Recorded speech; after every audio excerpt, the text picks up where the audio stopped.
Matagal ka na bang breadwinner? 15 years na po. Bale, since 2008. 2008? Oh, tagal na. Oh, 15 years na.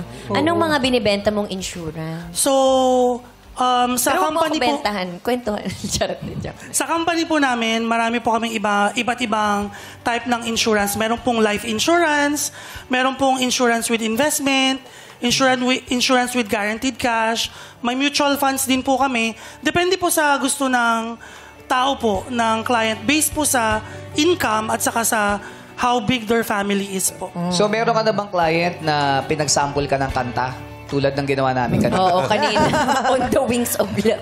First time ko po yun, para po kay Mama Reg. Hindi, pero kasi di ba, lahat gagawin mo. Yes! Oo, Para totoo. ma-convince mo yun. Lalong-lalo na. Napakahirap na trabaho. Oh, yun. lalong-lalo na Napakahirap. kung napakabigat ng obligasyon mo sa Yes. pamilya mo. Ikaw ba, Kuya Alan, ano ba ang obligasyon mo sa iyong pamilya? Sino So- ba ang mga sinusuportahan mo? So, yung tatay ko po kasi, pogi po yung tatay ko. So, marami po akong May kapatid. problema ba sa poging tatay?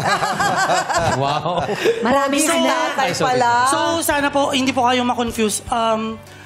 Tatlo po yung kakilala ko po. Tatlo po yung kapatid ko sa ama. Half brothers po lahat. Oo. Iba-iba pong babae po yun. Okay. Kasi nga, pogi si Papa. Mana, doon ka nagmana eh. Pero wala pa akong Pogi sama yan. ng loob sa tatay ko kasi po, ginawa niya po yun nung namatay na po yung nanay ko. So, namatay po yung nanay ko at a very young age, nung fourth year po, 16 years old. So, doon lang po siya nag-asawa ulit nung afternoon po. Pero di ba mahirap para sa'yo na ikaw ang sumusuporta doon sa mga kapatid mo na dapat si tatay? So, nung bago po ako naging full-time breadwinner, yung tatay ko po, nagta-taxi driver sa Baguio po. From 2008 hanggang before pandemic po, nagta-taxi driver siya. Pero, pinatigil ko po siyang mag-taxi nung pandemic. Kasi po yung tatay ko po, may pre-comorbidity. Hindi siya pwedeng ma-COVID. Kung magta-taxi po siya, Delikado. kung sino-sino, delikado po. And since I'm able naman po, doon po sa pinag-workan ko po dati, bago po ako nag-insurance advisor po, para alam nyo lang po, nag-work po ako sa corporate sa isang BPO or call center sa Baguio. So 15 years po ako doon. Na-promote po ako doon na manager. So nung bago po mag-pandemic, able naman po ako based doon sa salary ko. So, pinatigil ko po yung tatay kong mag-work.